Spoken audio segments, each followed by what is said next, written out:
Hare Krishna everyone. Welcome to Vedic village. आज हम Bhagavad Gita chapter 2 text 25 से कंटिन्यू करेंगे। और मैं प्रभु से रिक्वेस्ट करूंगा कि इन्वोकेशन प्रेयर्स दो। जी। ओम अज्ञानतिमिरान्धस्य ज्ञानाञ्जनशलाकया चक्षुरुन्मिलितं येन तस्मै श्रीगुरुवे नमः। श्रीचैतन्यमनोभीष्टं स्थापितं येन भूतले स्वयं रूपकदा मह्यं ददाति स्वपदान्तिकं। वन्देऽहं श्रीगुरु श्रीयुता पदकमलं श्रीगुरु वैष्णवांस श्रीरूपं साग्रजातं सहगणा रघुनाथान्वितां तं सजीवं साद्वैतं सावधूतं परिजना सहित कृष्ण चैतन्य देवं श्रीराधा कृष्ण पादां सहगणा ललिता श्री विशाखावितांस। हे कृष्ण करुणा सिंधु दीनबंधो जगतपते गोपीशा गोपिका कांत राधा कांत नमोस्तुते। सप्त कांचन गौरांगी राधे वृंदावनेश्वरी वृषभानुसुते देवी प्रणमामि हरिप्रिये। वाञ्छाकल्पतरुभ्यश्च कृपा सिन्धुभ्येव च पतितानां पावनेभ्यो वैष्णवेभ्यो नमो नमः। नमो विष्णुपादाय कृष्णपृष्ठाय भूतले श्रीमते भक्तिवेदान्ता स्वामिनिति नामिने। नमस्ते सारस्वते देवे गौरवाणी प्रचारिणे निर्विशेषा शून्यवादी पाश्चात्य देश धारिणे।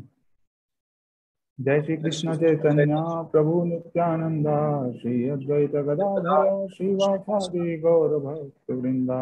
हरे कृष्णा कृष्ण कृष्णा हरे हरे हरे राम राम राम हरे हरे। हरे कृष्णा प्रभु।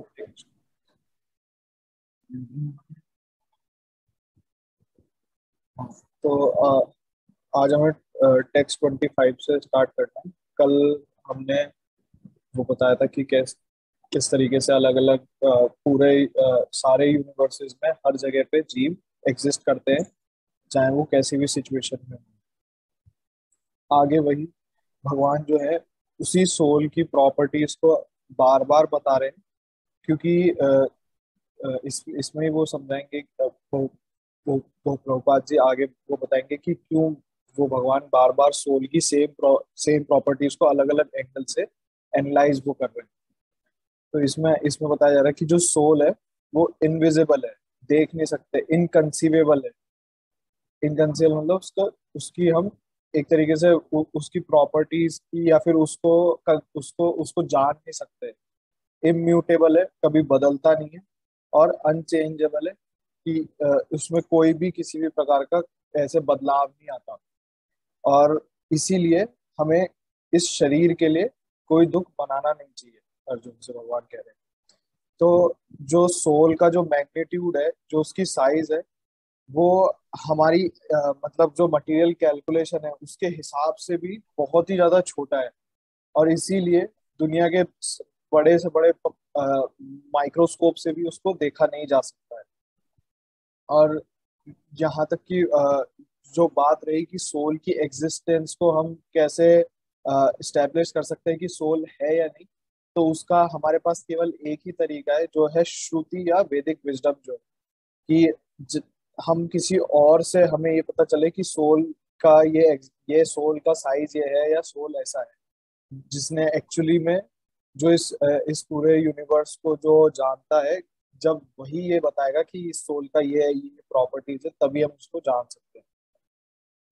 और ये जो चीज है अभी इस आर्ग्यूमेंट पे कई लोग बोलते हैं कि मतलब ऐसे कैसे आप तो यूं बोल रहे हो कि हम सीधे सीधे ही मान लें, मतलब उस पे क्वेश्चन ही ना करें ये श्रुति या वैदिक विजडम को। तो ये जो क्वेश्चन है एक्चुअली बहुत हम अपनी लाइफ में कोई भी अगर मनुष्य कुछ भी सीखना चाहता है, तो वो बहुत शुरू में सब कुछ अजम्पशन पे ही बेस्ड होता है। पर वो धीरे धीरे जब हमसे अपनी लाइफ के आसपास उस चीज को देखते हैं होता हुआ, तब फिर हम समझ सकते हैं। वरना यही क्वेश्चन आप सब ने अपने जब जब हम बहुत छोटे रहे होंगे, तब ये क्वेश्चन करना वो चाहिए था कि ABCD क्यों पढ़ाया, हमें तो EADBC पढ़ा देना वो चाहिए था। पर उस समय में भी आप लोगों ने माना कि ABCD ही है। उसी तरीके से मैथ्स में भी हमने ये माना कि 1+1=2 है। फिर जब हमने चीजों को अपनी एक्चुअल लाइफ में देखा कि अच्छा हाँ, एक एक सेब है, और अगर एक और सेब और है साथ में वो रखे तो दो सेब है।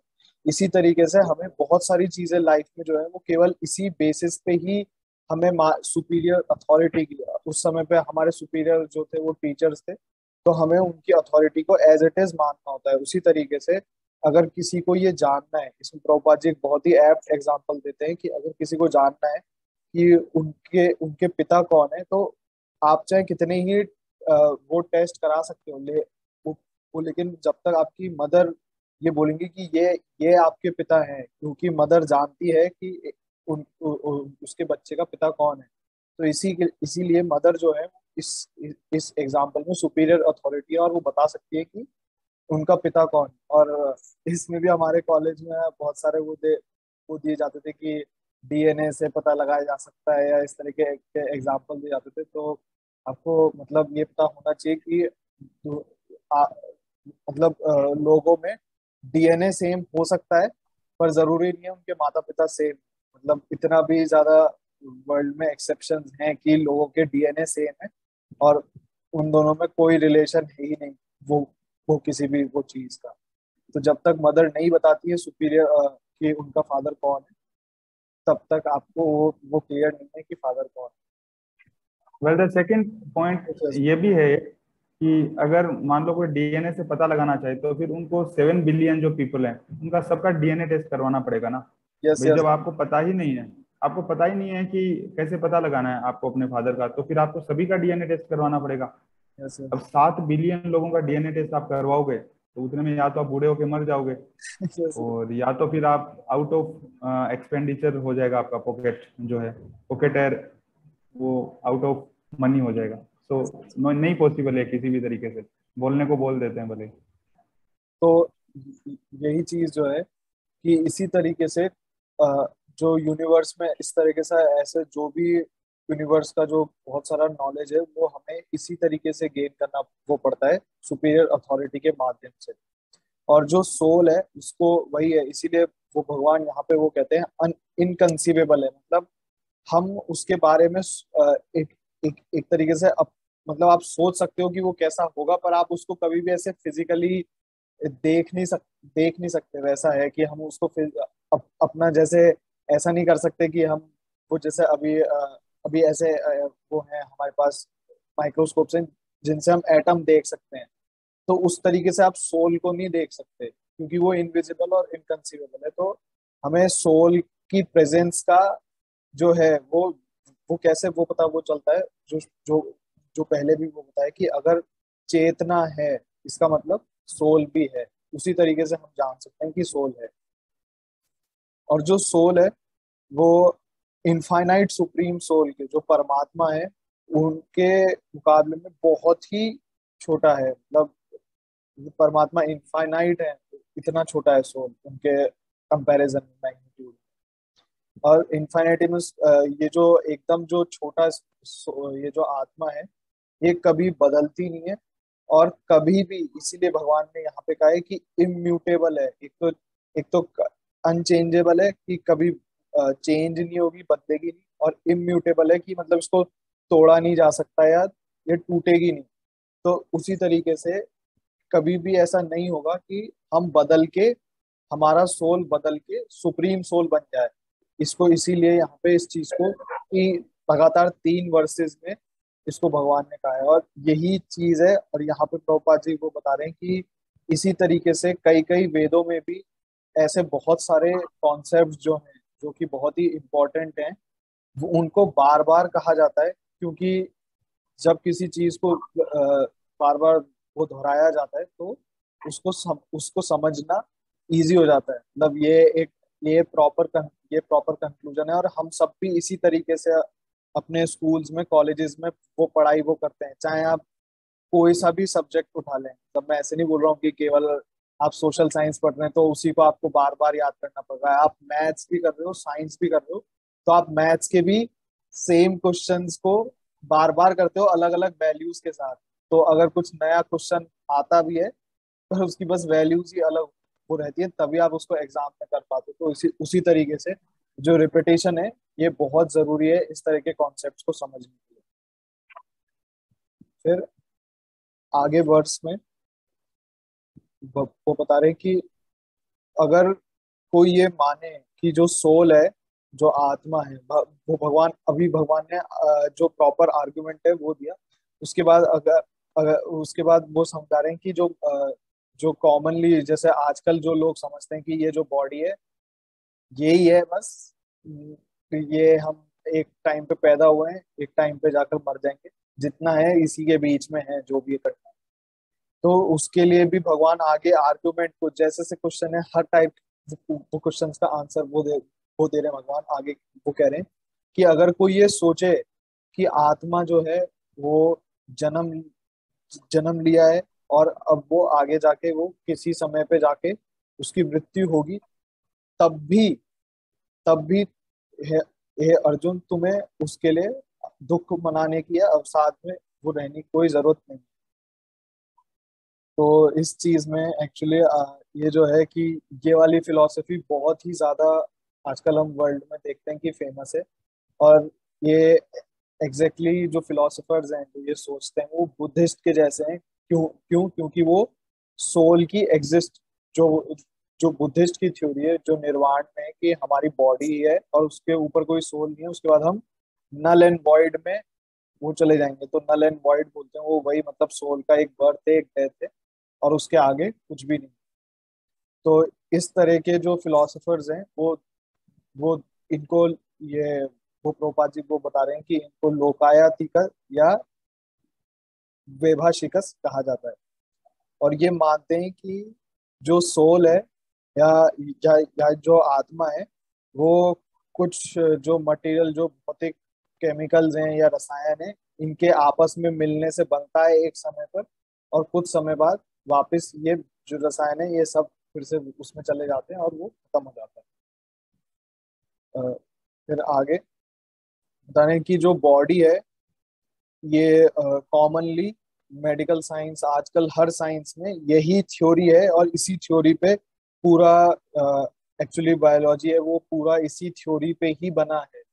तो ये जो थ्योरी है वो यही है कि जो बॉडी है, हमारा जो शरीर है, वो कुछ भौतिक एलिमेंट से, कुछ भौतिक जो वो रसायन है उनसे मिलकर बनता है। कुछ फिजिकल वो रिएक्शन होते हैं, कुछ केमिकल रिएक्शन होते हैं, जो कि हमें पढ़ाया जाता है कि किस किस तरीके से एक गर्भ में एक बच्चे का वो बड़ा होता है। तो वो कुछ केमिकल वो रिएक्शन, कुछ फिजिकल रिएक्शन होंगे और उसके ऊपर लाइफ आ जाती है।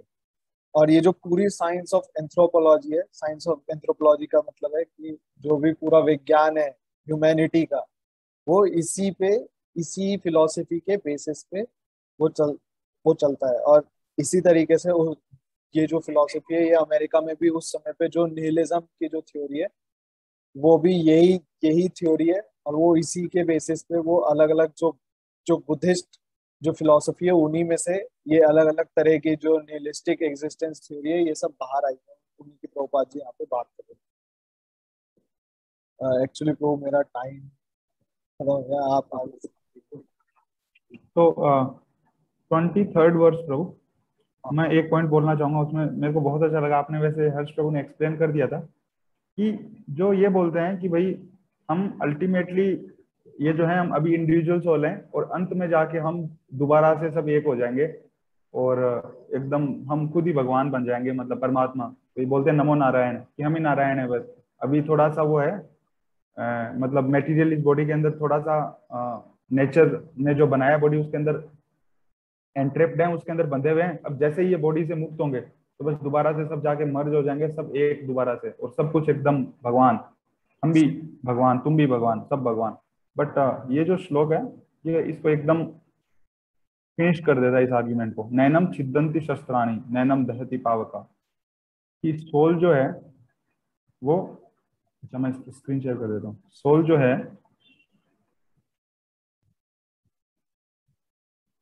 वो कट हो ही नहीं सकती है। सोल जो मतलब आत्मा जो है वो कभी कट नहीं हो सकती है। तो जब वो कट नहीं हो सकती है तो इसका सीधा सा मतलब है कि भाई हम लोग अभी जो देख रहे हैं ऐसा बिल्कुल नहीं है कि हम अभी तो एक हैं और सॉरी हम अभी तो अलग अलग हैं, बाद में सब एक हो जाएंगे। क्योंकि वो तो तभी पॉसिबल होता है ना कि जब पहले हम एक होते फिर कट होके अलग अलग हो जाते हैं और फिर दोबारा से एक हो जाते हैं। बट ये तो हो ही नहीं सकता है क्योंकि सोल जो है वो तो कट इनटू पीसेज होती नहीं है कभी। वो जब पीसेज में कट नहीं हो सकती तो वो मर्ज कैसे हो सकती है। आगे प्रभु ने और भी एक अच्छी चीज बहुत अच्छे से बताई थी कि ये अमल गमेट भी नहीं हो सकती, भूल भी नहीं सकती एक्चुअली सोल जो है। ऐसा नहीं कि भाई अभी जो है सब अलग अलग कुछ है फिर कुछ ऐसा मिश्रण हो जाएगा तो मिश्रण होते ही सब एक, अभी अलग अलग है, ऐसा नहीं होता है सोल के अंदर। ठीक है, तो इसका सोल है वो अनब्रेकेबल है और इनसॉल्यूबल है, घुलती नहीं है ये और टूटती भी नहीं है। और जब टूटती और घुलती नहीं है तो फिर इसका मतलब है कि डेफिनेटली सोल और सुपर सोल है, परमात्मा और आत्मा है वो हमेशा से अलग रहे और हमेशा वो अलग रहेंगे। और इसलिए प्रभुपाद इसको बोलते हैं थ्योरी ऑफ मोनिज्म है, वो बहुत डिफिकल्ट है उसको डिफेंड करना। और कई लोग बोलते हैं भाई सोल जो है वो आग के अंदर जल जाएगी, उसको भी प्रभु ने एक्सप्लेन किया कल बहुत अच्छे से कि नहीं, सोल बिल्कुल कुछ नहीं भूलती, ना जलती ना मरती, सोल अजर है, अमर है, ये इनविजिबल है, इनकंसीवेबल है, इम्यूटेबल है। म्यूटेशन जैसे होता है ना, डीएनए में म्यूटेशन हो जाता है तो बोलते हैं कैंसर हो गया, तो सोल में ऐसा कोई म्यूटेशन नहीं होता है। सोल कभी म्यूटेट नहीं होती है, सोल जैसा है वही रहता है, ऐसा नहीं कि उसके अंदर कुछ चेंज हो जाएगा। सोल कभी नहीं चेंज होती है। ये जो फिजिकल हमारा बाहर सोल ने जो ड्रेस पहन रखी है एक्चुअली ये चेंज हो रहा है। और यही गड़बड़ की बात है, हमें ये लगता है कि भाई चेंज हो गया सब, मैं पहले ऐसा था। कई बार आदमी भी बोलते हैं कि भाई ये पहले ऐसा था तो वो चेंज हो गया।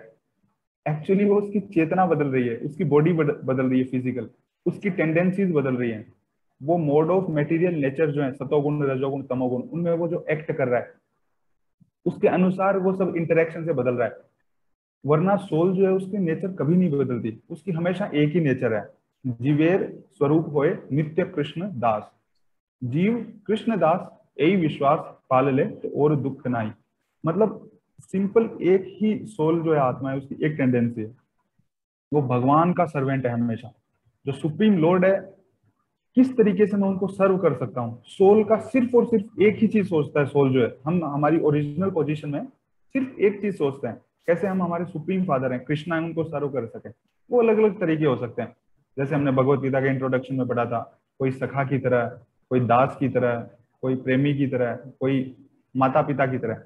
अलग अलग तरीके से सर्विस हो सकती है अपनी चेतना के अनुसार, अपनी इच्छा के अनुसार। उसमें कोई वो नहीं है, जोर जबरदस्ती नहीं है। कृष्णा ये नहीं कहते ऐसे ही सर्विस करो, बट अल्टीमेटली उसकी सारी जो एक्टिविटीज है, उनकी जिंदगी जो है वो इस तरीके से मोल्ड होती है। वो भले ही लगेंगे कि भाई वो भी नौकरी कर रहा है और बाकी भी नौकरी कर रहे हैं, तो क्या अंतर है, दोनों 8-10 घंटे तो वही काम कर रहे हैं। बहुत अंतर है, चेतना में अंतर है। जो पर्सन ओरिजिनल सिचुएशन में हमेशा यही सोचेगा कि कैसे मैं जो काम कर रहा हूँ उसको भगवान की सर्विस के लिए यूज किया जा सकता है। और इनफैक्ट इससे मेरे को एक फेमस जो बहुत ग्रेटेस्ट मैथमेटिशियन हुए श्रीनिवास रामानुजन जो है, उनकी एक लाइन याद आती है। वो कहते हैं कि any equation does not make any sense for me until and unless it represent a form of lord। Actually Srinivasa Ramanujan जो थे वो जो नरसिम्हा देव थे और नामागिरी जो थे, लक्ष्मी देवी का नाम है साउथ इंडिया के अंदर, उनके बहुत बड़े डिवोटी थे। और जो लोग सोच रहे हैं कि भाई नहीं ये तो हवा में फेंक रहे हैं, ऐसे इतने बड़े मैथमेटिशियन जो है वो थोड़ी ऐसे भगवान के भक्त और ये सब हो सकते हैं। तो एक हॉलीवुड की मूवी बनी थी the man who knew infinity, वो लोग उनको देख भी सकते हैं। वो कैम्ब्रिज के अंदर सबके सामने बोलते हैं, मतलब ये छुपी हुई बात नहीं है कि कोई भाई जो बोलते हैं ना कॉन्स्पिरेसी थ्योरी वाले बोलते हैं भाई अलग से कुछ निकाल के ले आए जो किसी को पता ही नहीं है, ऐसा नहीं है। ऑक्सफोर्ड जो होता है, कैम्ब्रिज जो होता है, वहां पे उनका जो स्पीच होता है सबके बीच में, जब उनसे पूछा जाता है कि भाई इक्वेशंस का प्रूफ नहीं है आपके पास, फिर आप ये इक्वेशंस कैसे दे रहे हो। मैथ्स में जनरली ये होता है कि आप कोई भी इक्वेशन देते हो आपको उसको प्रूव करना पड़ता है। हम भी छोटी छोटी क्लास में करते थे, LHS is equal to RHS, left hand side is equal to right hand side, hence prove, ये लिखते थे मैथ्स के अंदर। ठीक है, तो मैथ्स में बड़ी यूनिवर्सिटीज में भी सेम चीज करनी होती है। बट रामानुजम का ये था कि वो इक्वेशन दे देते थे कोई प्रूफ नहीं होता था। तो उनके जो मेंटोर थे प्रोफेसर हार्डी थे, वो उनसे पूछते हैं भाई प्रूफ तो बता दो कहाँ से आई है इक्वेशन। तो बोलते हैं कि भाई नरसिंह देव जो है एक्चुअली उनके उनका जो फॉर्म जो है मतलब पूरा ब्लड से एकदम, क्योंकि वो बहुत ही एंग्री होते हैं हिरण्यकश्यप को मारने के बाद में, कि उनका उनका मतलब जो एंगर है या फिर वो डिफरेंट फॉर्म के अंदर रिवील करते हैं मेरे को ये इक्वेशन। तो मेरे को ये एग्जैक्टली उनकी बात याद आई कि भाई जब तक, इनफैक्ट वो बोलते थे कि उनके लिए मैथ्स और इक्वेशन जो था वो भगवान को वर्शिप करने का तरीका था। वो बोलते थे equation does not make any sense for me, and it's a literal मतलब स्टेटमेंट मैंने उठाया है। Those who can listen from YouTube they can check it. वो बोलते हैं any equation does not make any sense for me until and unless it represent a form of lord. So it's quite interesting कि हम आजकल भूल गए हैं। हमारी भारतीय सभ्यता में ये सब चीजें माना जाता है भाई ये ओल्ड फैशन है, और ये जो है ये कोई बूढ़े बुजुर्गों की चीज है, जवानी में ये चीजें क्या कर रहे हो तुम लोग, है ना, ये थोड़ी कुछ होता है। बट हमें अपनी सभ्यता और संस्कृति को बहुत अच्छे से जानने की जरूरत है। और प्रभुपाद आगे इसमें बता रहे हैं कि जैसे इस बात को हालांकि मैं बार बार बोल चुका हूँ, हर्ष प्रभु ने दोबारा बोल दिया कि किसी चीज को अलग अलग एंगल से इसलिए बताया जाता है कि वो पक्की हो जाए दिमाग के अंदर। एरर का कोई, प्रभुपाद यहाँ पे बोल रहे हैं विदाउट एरर, एरर का कहीं कोई संभावना नहीं रह जाए, है ना, क्योंकि मूलभूत चीजों में अगर एरर रह गई तो फिर सारा का सारा आगे थ्योरी कोलैप्स कर जाएगी। उसी तरीके से मूलभूत चीज है कि हम शरीर नहीं है, हम ये आत्मा है। ये भगवत गीता की मूलभूत सिद्धांत है। इसी सिद्धांत के ऊपर सारी की सारी चीजें आगे चलेंगी। हम यही पॉइंट डिस्कस कर रहे थे कि इनफैक्ट मान भी लो कि ये फिजिकल एलिमेंट से बना है, कोई सोल होता भी नहीं है, तो फिर प्रभुपाद इसमें एक्सप्लेन कर रहे हैं, कृष्णा बताते हैं कि भाई फिर तुम एक बंच ऑफ केमिकल्स के लिए क्या रो रहे हो। भाई हम दिन के अंदर इतने केमिकल को फेंक देते हैं घर के अंदर, जो कूड़ा करकट है सब केमिकल ही तो है वो। अब इतना केमिकल फेंक ही रहे हो तो फिर बाकी सब भी केमिकल ही है। जैसे साइंटिस्ट बोलते हैं कि केमिकल के मिलने से शरीर बन गया, सब चीजें बन गई। अब जब केमिकल ही है तो इतना लोड क्यों ले रहे हो फिर? जब केमिकल है तो देन इट्स ऑल राइट, है ना, केमिकल चला जाता है तो फिर जाने दो केमिकल को, उसके लिए क्यों रो रहे हो इतना? अल्टीमेटली जो हाइड्रोजन कार्बन ऑक्सीजन यही सब है, तो फिर उसके लिए रोना क्या है? Krishna, thank you for joining. आज का सेशन हम यही एंड करते हैं। ग्रंथराज श्रीमद् भगवत गीता की जय। श्रील प्रभुपाद की जय। निताई गौर प्रेमानंदे। हरी हरी बाबा। थैंक यू सो मच प्रभु। हरे कृष्ण।